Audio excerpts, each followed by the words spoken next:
have here Collin entering with had the best performance on yesterday. Edgar, the worst performance of the players who made it in. He's 1-12 here. Right, and this is the spot where, you know, he's kind of showing why he's still in the tournament, even if his first day didn't look so good.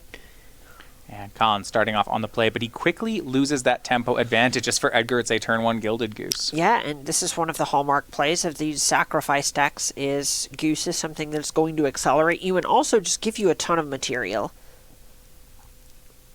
And you see Collin really respecting what this matchup's about. Turn 2 uses that Brazen Borrower to get rid of the food token, just trying to keep Edgar's start under control. Right, and this is a really heads-up play from Rountree. If there aren't a lot of cards that you want to be bouncing from Edgar. You see Edgar saying, no, I really wanted that food token. Spends turn 2, putting it right back on the battlefield. And looking at this double forest start, it's possible that color is the issue for Edgar. Right, we've seen this before, that black mana is what the deck tends to thrive on. So you see Stomping Ground here, Edgar has his red mana set up, but he does right now Goose is his only black source. Which is why he'll send Beanstalk Giant on an adventure. And this is one of the matchups where if you can get it to resolve, just having a 7/7 is not bad. What do you think about this? Edgar playing this right into 3 open mana, no fear, and then it working. Well, the thing is ultimately 1 mana source is not at the top of the scariest things that Edgar is going to be casting this game. So Rountree can't really prioritize using his counter magic on that. Rountree needs to prioritize putting a threat onto the battlefield. Yeah, and we do see some of these kind of more metagamed plays from Collin Rountree. Things like main deck Mystical Dispute that don't play as well in this matchup. No, not at all. That's hopefully just a cancel. Swinging for 3, Edgar down to 15. Because Edgar has the inevitability, there's pressure on Collin to end this game.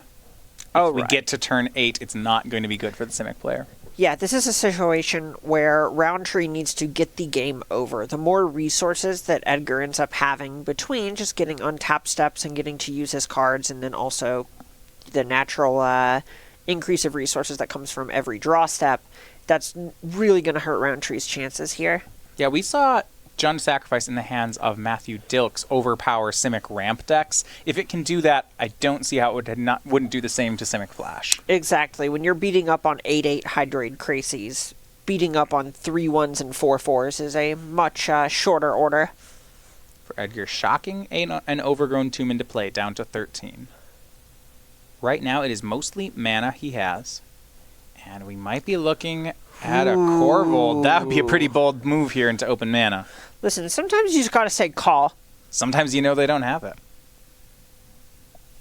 Like, if they don't have it, why wouldn't you cast it, you know?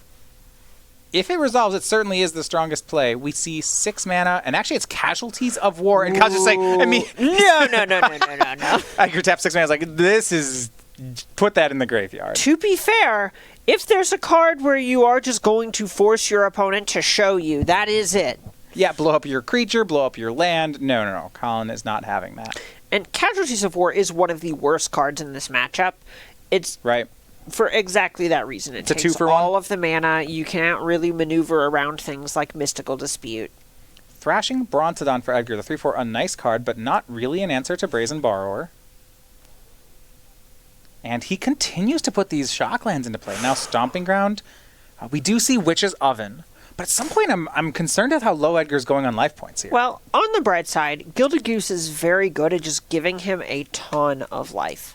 Right, you see he actually shocked in there just so that he could make a food token. Right, in the long run, that's paying 2 life to gain 3 life as long as you have mana. Now, what do you feel about this? Collin actually was willing to spend a second Sinister Sabotage on the card Witch's Oven. Well, Witch's Oven, it just represents... It's one of those synergy pieces. It's very good with Mayhem Devil. It's very good with Cauldron Familiar, obviously.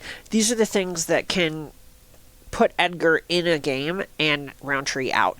So, Edgar down to 5. The Brazen Borrower hit continued in. Edgar making a food on end step. He is trying to stabilize here. If he can, he feels pretty good about this one. He goes for a second Witch's Oven. The first one was countered.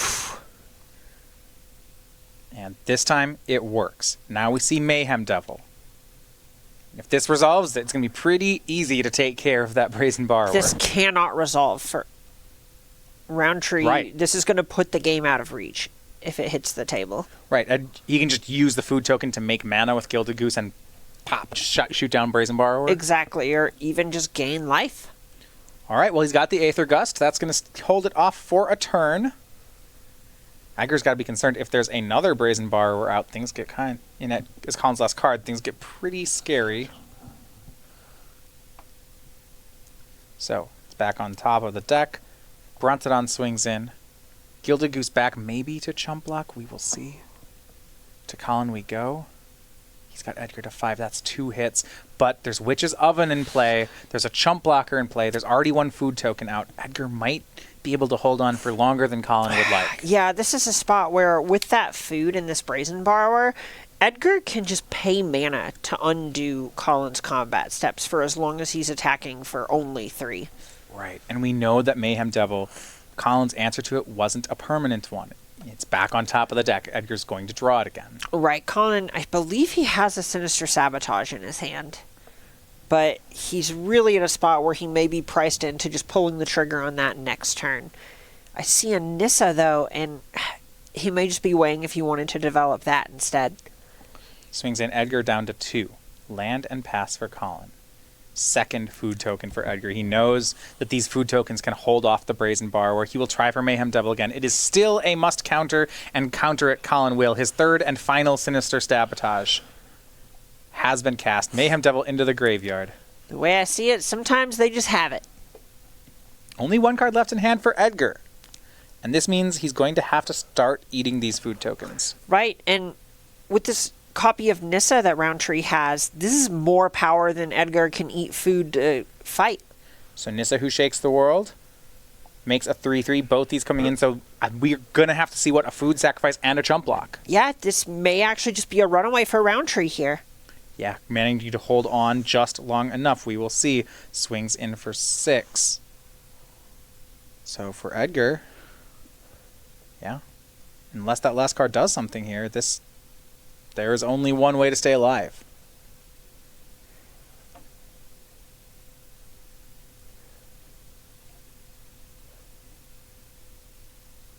So at this point, Edgar's best possible route is likely a Chump Block, eating a food, and then from there, drawing Casualties of War.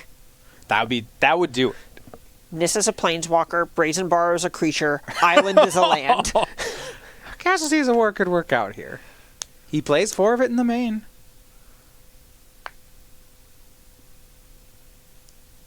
Is there a play other than Chump Block and eating a food? Yes, so the other thing that you could look at doing is eating your Thrashing Bronodon with the Witch's Oven, which gives you 2 food, eating one of the food with the Goose to make a mana, and then tapping your 3 lands to eat the 2 foods. That leaves you with 1 food. Edgar's thinking about that because then he still has a flying blocker. Correct.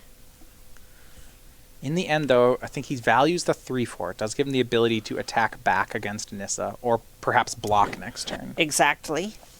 It's more likely that you can just kill Brazen Borrower or Chump Block this other land.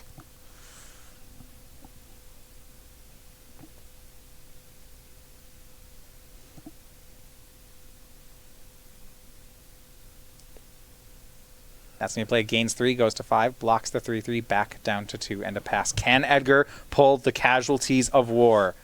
Big draw. And it doesn't look like it's there. It hasn't. It's not the windmill slam.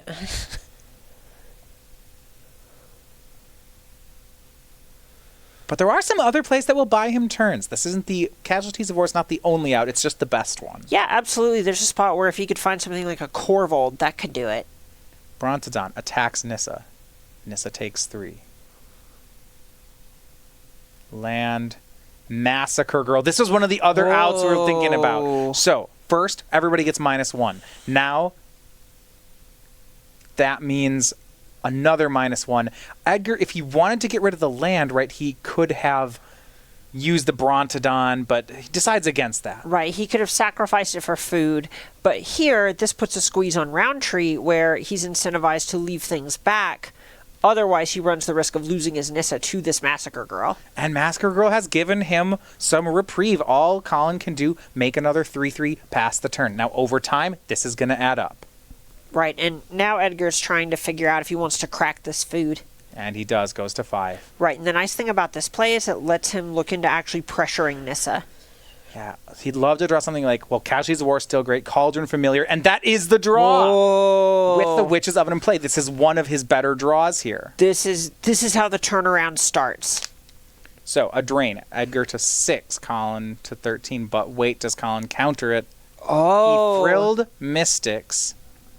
The Cauldron Familiar. This is so back and forth. Is this lethal?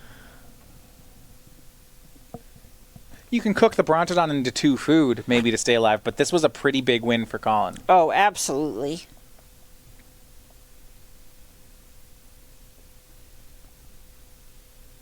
Four attackers.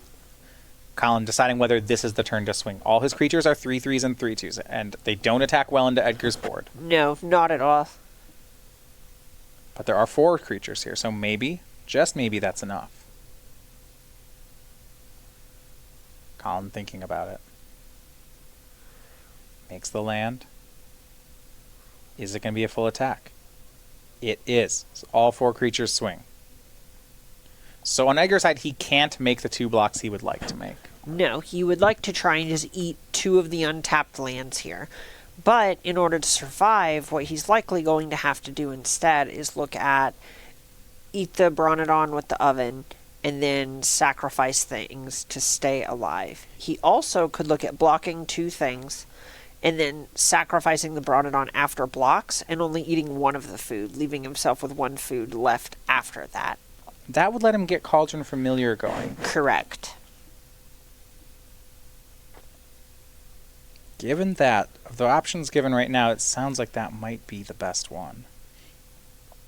Question I have is that I think he might, if he does that, he has mana left over to Castle Lochthwain. There isn't enough black mana. Oh, you're right. There's the right quantity of mana, but not the right type. So that's going to be the play. Blocks 2 of the lands, then makes 2 food, eats 1 of them, goes to 8, takes 6, goes to 2, leaves that last food in play for the cat.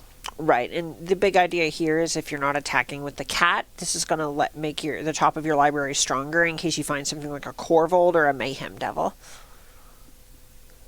This gives Edgar another turn now. That says nothing of the cards still in Collin Rountree's hand. With Castle Vantress now in play, Collin is trying to pull this one out. It feels, again, like Casualties of War is the out that Edgar needs. Right, that would be an incredible draw here.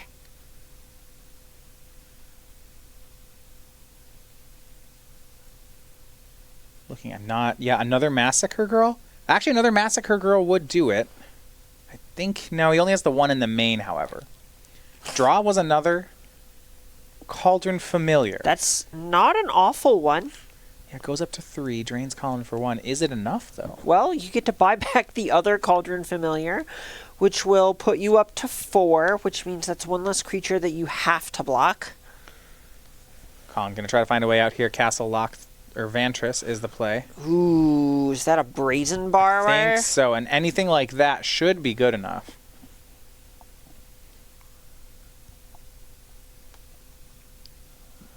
The draw from Rountree.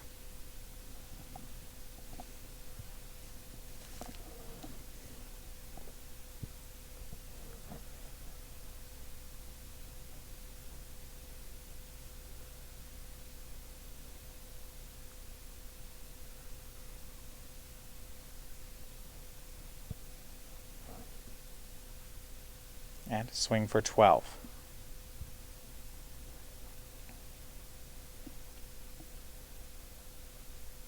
And this may not be something Edgar can get out of. Yeah, this is a big one here.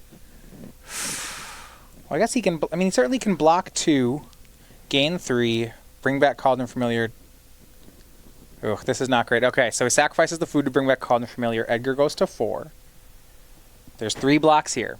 That keeps him alive for right now.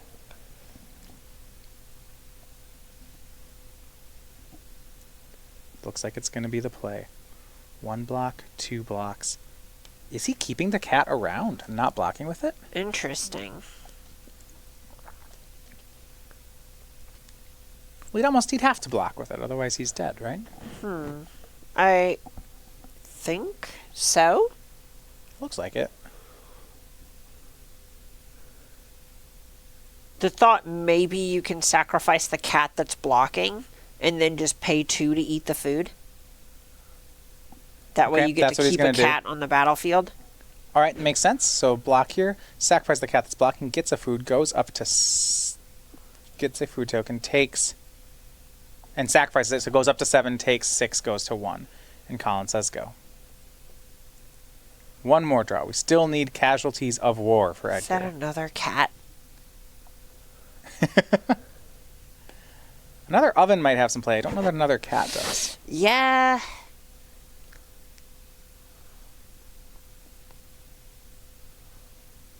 Has Edgar run out of lives?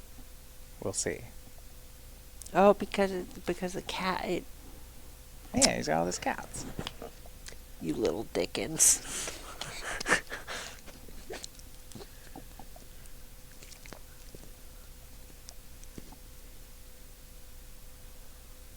Six-man, wait, is that it? Oh my god!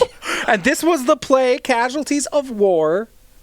So he goes, Planeswalker is Nissa, land is a 3/3, creature is a 3/3. Now, Collin, Castle of Vantage last turn, and there's no counter spell. And you see it on Edgar's face. There's the nod. He didn't know if it would work. You could just tell. Well, we know Collin has this Brazen Borrower. We didn't even get a smirk. And Brazen Borrower and stuff from Collin. Oh no, and that's gonna do it. That's gonna do it. Edgar with the top deck, but it is not enough. And Collin Rountree takes game 1. I am reeling right down to the last possible second. And Edgar was 1 mana short. If he had the mana, he could make a food token and survive. And so that's the kind of one where you're going to go back to that game and look, Edgar needed 1 more mana or 2 more life points to make this happen. Was there a way to do it? And you just, it's so close. Yeah, maybe if he had blocked with his cat the previous turn. Right. I mean, it's the kind of thing, right? He goes back to tape and thinks, okay, wait, what if, right? Right. Because he did finally gain control of the board on that Casualties of War. But it is not to be. Simic Flash, Collin Rountree takes the first game. And with that, we'll go to the sideboard. Edgar's going to have to fight in the post-board games. So the first thing that I'm looking at here is Duress. That's going to help you slog through a bunch of these counter spells, and it's going to tag Nissa, which, if we're being honest, was the real star of that game. Right. The thing is, because Edgar's deck has so many pieces in on this sacrifice plan, he does, he has 2 Murderous Riders, but that's his only real way to answer a Planeswalker. Right, and I like Noxus Grasp a good bit. It hits the Ambusher, it hits Nissa. It's going to just give you another way to maneuver around what the Simic Flash deck is presenting, while also gaining a mana advantage, which is almost kind of running their own play at them. Yeah, Noxious Grasp actually seems exactly what he wants here. Mm-hmm. Just a bit of removal to remove some of those high-impact threats from Collin. Completely agree. On Collin's side, there's not much I actually see him being able to upgrade in this matchup. Little, if any, sideboarding. Now, I could see Aethergust coming in. Gadwick is another one if you just want things that are powerful. And I think there's a really, really strong case for Negate. Finally, Sorceress Spyglass is one that's incredibly attractive. And that's just to hit Witch's Oven? So it can hit Oven. It can turn the cat off from the graveyard. And then, finally, it also can stop Goose from just creating infinite food. Okay, can't stop the mana ability, but it can stop the food creation ability. Exactly. So Collin Rountree taking the first game. So there are a lot of things he can do, but in a lot of cases it's just going to be him trying to cut, say, the Mystical Disputes from his deck. Those of you watching here on Star City Games, if you're watching either on our website, make sure you're following us over on our Twitch channel. That is twitch.tv/StarCityGames. During opens throughout the year, you can join the conversation, you can be part of Get Our Emoticons, and also help decide which matches we show on air during elimination rounds.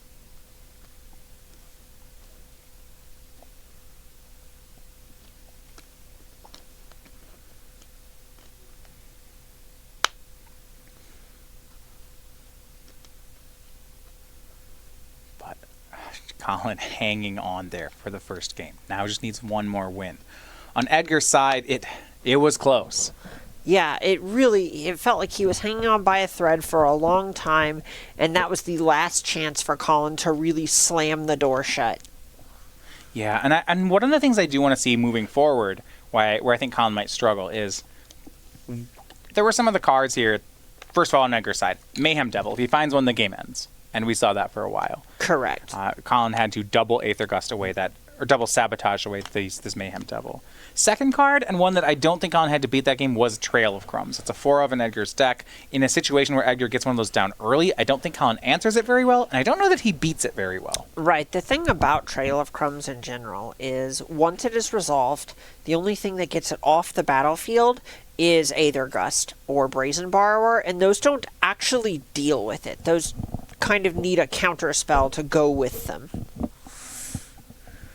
If we had seen something like that last game, it would have been very likely Edgar can just run Rountree out of cards. It felt like they were at parity, and that was with both players in top deck mode. So, underway here for game 2.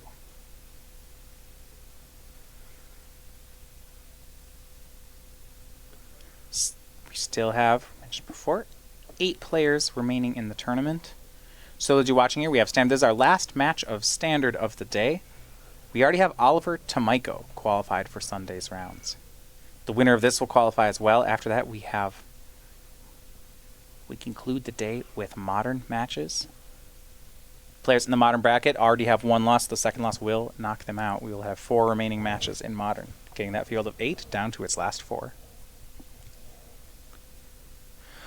And for game 2, both players here keeping on their 7s. Edgar starting with a goose. And this is so much stronger on the play than it is on the draw. Now Rountree can't do any of that Brazen Borrower thing to just turn it off. And here's the card. This is the one I wanted to see last game. It is Trail of Crumbs. This time, Edgar has it. And we'll see if Collin can keep pace. Goose eats the food, gets a Trail of Crumbs trigger, and the mana to pay for it. Edgar will keep a Fabled Passage. And we should expect this just to keep happening. Right, we're going to see this almost every turn for the rest of the game. Edgar just sort of has his own personal Phyrexian arena. Yeah, we'll not run out of cards here.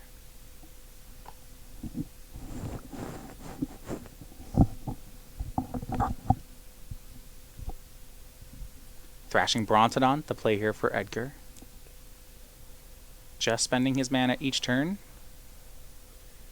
Staying out ahead. Collin shocking down to 18. He has the mana acceleration with Paradise Druid as he says go. Now Edgar didn't pull the trigger there on another Trail of Crumbs. He's going to go ahead and has his plays set up for the time being. Right. At this point, if you don't have another way to sacrifice the food, you can just wait until you have mana available. This also is going to let you actually use it for black mana, which Edgar, again, is short on. Edgar says go. Collin's going to play a Night Pack Ambusher. And this is the thing I've noticed with the deck. With Trail of Crumbs, you don't need to use every opportunity to draw extra cards, because when you watch these games, a lot of the time, they actually have more Trail of Crumbs triggers than they can pay for. Exactly, and it's not like running out of cards is the squeeze once you've activated this a couple of times. You want to make sure you get your initial value out of it, but then after that, it's almost just gravy. Yeah, it's about mana. It's if you don't have a good play, then you have to go back and get more cards. Correct. If you don't have a good play, find a good play. It's that easy. Well, we see some sideboard play here. End step Night Pack Ambusher, but Edgar has a Noxious Grasp for it and keeps the board clean. Now we feel Edgar no swings with Thrashing Brontodon there. He recognizes he is the defender here. Nissa, the play from Collin, makes the 3/3 land, but that can't attack. And one Noxious Grasp has already been spent, so the question on my side is going to be, can Collin defend this Planeswalker? It's going to be tough unless it's exactly the card negate.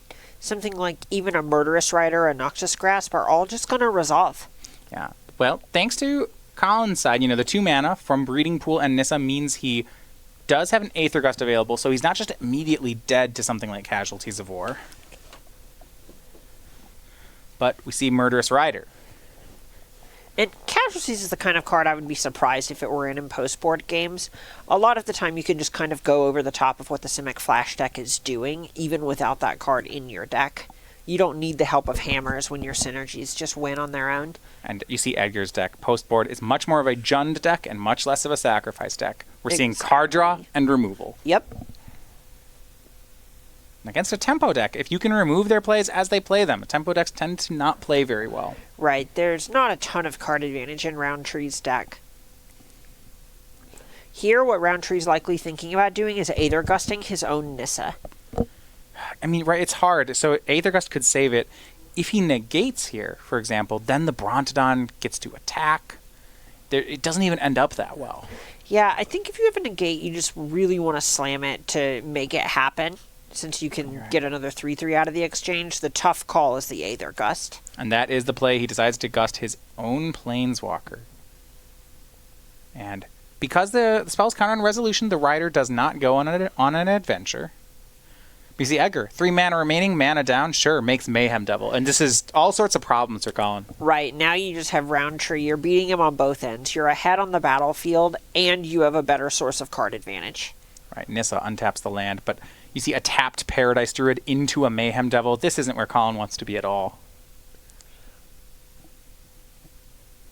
He will, no land, he will lose his mana creature here. And if Edgar can get 2 or 3 things sacrificed, maybe we just remove the blocker and Collin loses everything. Right, there's a really strong chance something like a Witch's Oven here would just kill the breeding pool and allow Edgar to just get in for 6. That could end the game.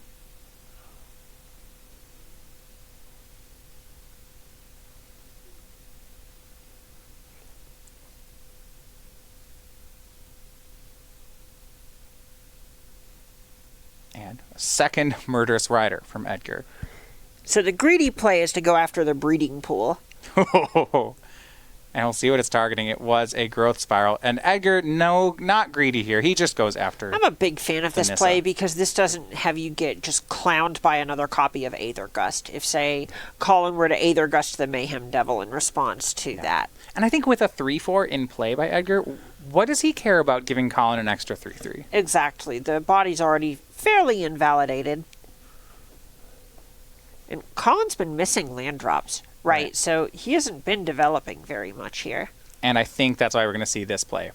Edgar just going to use Trail of Crumbs, use Gilded Goose. There's a trigger. Shoots down the Paradise Druid. Finds another land. Fabled Passage. That's a land that shoots people as well. And then actually casts the Murderous Rider. Yep. Float a mana with the Gilded Goose and use Stomping Ground to pay for the Trail of Crumbs, so you have a black in the pool, getting really tricksy here. On Collin's side, things are getting grim. 4 lands. 2 of them are creatures, which means they can be attacked. Yeah, whenever you're the Simic Flash deck and you have roughly a third of the permanents your opponent does, that's just a really bad sign.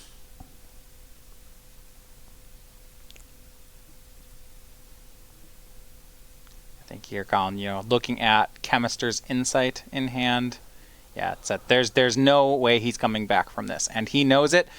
Pick up the cards, and we will go to game 3. Right, he just knew writing was on the wall. There wasn't actually a way to come back from that when you're getting beaten on that many axes. And so now that we've seen 1 game apiece for each side, I think this is why, in the first place, you had the Jund Sacrifice deck ahead. Game 1, we had Simic Flash on the play. That was what a Simic win looks like. It was very, very close. Game 2, we had Jund on the play, and it was not close. No, it was not remotely close. And, maybe the matchup is a little bit closer, and it just feels much worse because the games you win are such runaways, and the games that you lose are by inches, not miles. But in most cases, it feels like if the Sacrifice deck just draws a mix of lands and spells, its spells are going to add up to more than the Flash's decks are. Yeah, certainly when you're scraping for your wins and scraping for your losses and coasting to your wins, you feel good about the matchup. And a lot of times that actually tells you that the matchup is quite good for you. Exactly. And there are just not very many things that Rountree has access to that are going to line up with the important interactive cards that Edgar is presenting. These are your Noxious Grasps, your Murderous Riders, or, well, the Swift End half of Murderous Rider. Other than Negate, Sinister Sabotage, there's just not really very much that's going to line up well against those. It's not exactly hard to cast a Noxious Grasp around a Frilled Mystic. Yeah, I think that was actually the first Murderous Rider proper we've seen of the Players' Championship. We've seen a lot of swift ends. Look, Hero's Downfall is a heck of a card, especially when your Trail of Crumbs can find it. Right, and that's the part. Just Hero's Downfall, the swift end, Hero's Downfall, but you lose 2 life. Okay, that's a small bit worse, but the fact that you can find it with Trail of Crumbs, you can find it with creatures as a creature is very nice. I have a feeling that's by design. I mean, since the printing of Hero's Downfall, we've gotten a Hero's Downfall variant in most sets, right? We get Hero's Downfall, Vraska's Contempt, Ruinous Path. I don't think it's too much to say that this is the best variant we've seen on Hero's Downfall. Sure, I think they all kind of do different things, and it's really close, but on its face, in a vacuum, however you want to phrase it, this is a very strong iteration of that card. I'll give you definitely better than Ruinous Path. Yeah, Ruinous Path probably the worst one of those, which, to be fair, still saw a lot of constructed play. Sure. Because it was a sorcery, so you had to... This one looks very good when you have a lot of these sort of mid-rangey mirrors like this. If we see a bunch of red decks around, despite having a lifelink body, this one is going to look very bad if you're having to cast Swift End several times in a game. Right.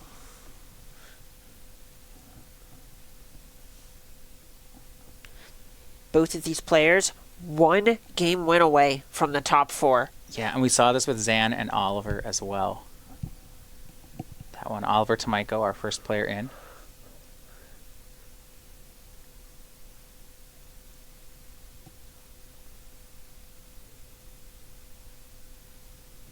Collin looking to join him. I like this on Edgar. Hasn't even looked at his hand yet. No, this is untimed. Get all the reads you can, especially against a pile of counterspells deck. And look at their eyes as they look at their hand. Try to figure something out from it. Yeah, good luck. And for the 3rd game in a row, we do have the Goose from Edgar. Look, Goose is loose. Edgar pressing H to honk. Does that work on Arena? If I press H, will my Goose honk?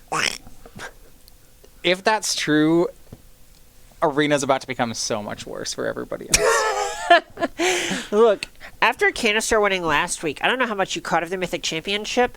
He is an emote master. I imagine Arena got worse for a lot of people. Brad Nelson even roped out in the finals to troll him. It is just to make it stop. Arena is unusable right now. What is it with Edgar and missing black lands? Name a more iconic duo. Look at this. So Duress. This is a sideboard card. We're gonna get a look on Collin's side. We see Quench, a Sinister Sabotage, a Chemister's Insight, Hydroid Krasis, Nissa Who Shakes the World, and a 3rd land. Emma, there's some vulnerability here. Right. There are a couple of things that you can look at him taking, and I imagine this is Edgar trying to pave the way for a Trail of Crumbs. And if he's still on that plan, it's this Quench, very attractive. But if he's trying to poke a hole in what it is Rountree is doing, or at least take away the most powerful threats, Nissa is a very nice call here. Yeah, and I think that's exactly it. He does have the Trail of Crumbs, so he goes for that play. And that's exactly what I was thinking, too. The level 1 is to take Nissa here, because then you're leaving him with a stack of not very much. But Trail of Crumbs down now, and especially if Edgar has a 2nd Duress, this is easy. Right, and you also feel really bad if you end up taking, say, Nissa, and then Collin just hits a couple lands in a row, and your next few spells get countered. Right. Because of the temple there, the counter magic is down again. We knew Sinister Sabotage is in Collin's hand, but not able to be cast here. Goose makes some mana. Edgar gets a mountain for his trouble. Following the Trail of Crumbs, the Goose left behind because geese are not clean eaters. See, this is Eldraine right here. Listen, I need a Trail of Crumbs because you've lost me. See, the Goose ate the food, but didn't eat all of it. And 2nd Duress from Edgar. This certainly explained the 1st Duress if you just have it rolled up again. Oh, absolutely. You knew at the very least it would be getting that Sinister Sabotage, even if Rountree ripped the other land off the top. And it looks like in response, Collin's going to fire off that Aether Gust of his on Gilded Goose. I was wondering where Edgar was going to do with the Goose. He decides it should go on the bottom. So this says to me that he's likely low on lands. Yeah, Collin... That Edgar is? Yes. Sure. We see on Collin's side, I mean, at this point, it just feels like you have to take the Nissa. What does this hand do once you take it? Correct. You know, the Sinister Sabotage might get Rountree closer to a land, but, you know, Nissa's the card that can run away with the game. Sinister Sabotage is just going to deal with one of Edgar's cards, and when Edgar gets to know that the card's coming, it just doesn't... It's easier to get around.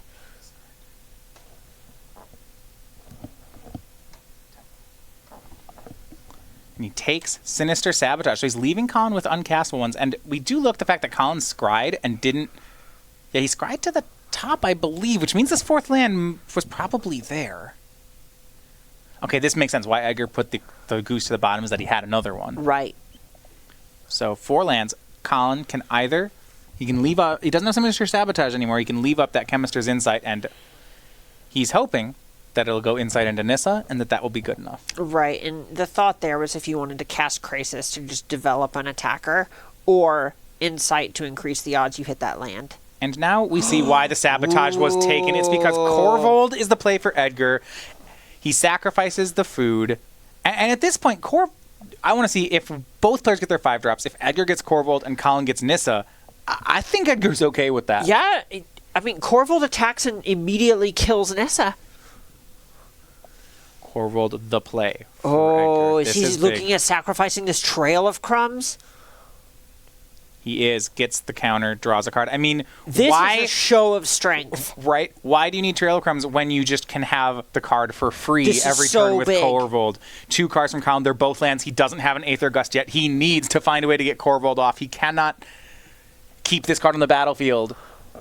And I don't think it's there. I don't think it's there. He's had 2 lands off the Insight and a 3rd land on the draw. He has Nissa, but Corvold is here to stay. I don't know how Collin gets out of this without the Aether Gust right now. Right.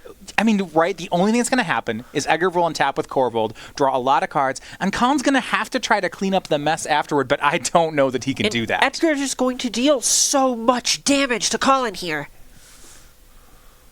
And you can see it, Edgar paving the way with 2 duresses. You think maybe he'd take the Nissa. No, he takes both counter spells because he had the 5-drops set up. Yeah, and this just got Collin a bunch of lands here with this Chemister's Insight, another land off the top. The coast is clear. 5 mana. It is Nissa from Collin, but that is the least excited face you've seen for a Flash player casting Nissa. Yeah, this is just honestly buying time. Yeah, it's trying to buy time. It buys him a turn at most. Well, that is time. That is what he has. Remember, Corvold flies. Already a 5/5. Here is Mayhem Devil, and now we are cleared for takeoff. Here's Gilded Goose, makes a food token. The other goose can sacrifice the food token. You get a card, you get a ping, you get a lethal flyer for the Nissa. There's so much to like here. The 5, it swings in toward the Planeswalker. The non-summoning sick the summoning sick goose is just going to be sacrificed to Corvold, so he gets a card, gets a 1/1 counter. Nissa is gone. And I like this from Edgar, just playing it very safe. What he did is actually with the ping trigger off Mayhem Devil, he sent it at the Nissa. Right? Just in case. Every single base. He figures if he takes control of the board, what he decided to do with 1 Mayhem Devil trigger is not going to be relevant, so might as well play toward the worst case scenario. Correct. Swing from Rountree with the 3/3. Hydroid Krasis. It's for X = 4, but Corvold will stay.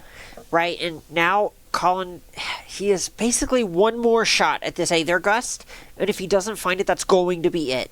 Right, Corvold's already a 6/6, too big to deal with, and we see 2 Mayhem Devils for Edgar. This is going to do it. Gilded Goose sacrifices that food. Here's 2 damage. That 2 damage goes at the Krasis. Edgar draws a card. He gets to cast Cauldron Familiar, a drain for 1. Attack with Corvold. Sacrifices Familiar. That's another 2 points of damage. Krasis is dead. Corvold draws another card. This is getting out of hand. This is so much. This is 9 damage coming in Rountree. Down to 13, we see Gilded Goose. Edgar setting up one more turn of this should do it. Because Collin untaps. All, Nissa, whatever, Krasis, whatever, and the handshake. So, coming back after losing game 1, it is Edgar Magalhaes, 4-0 in Standard. After a bad start to the tournament, he has barely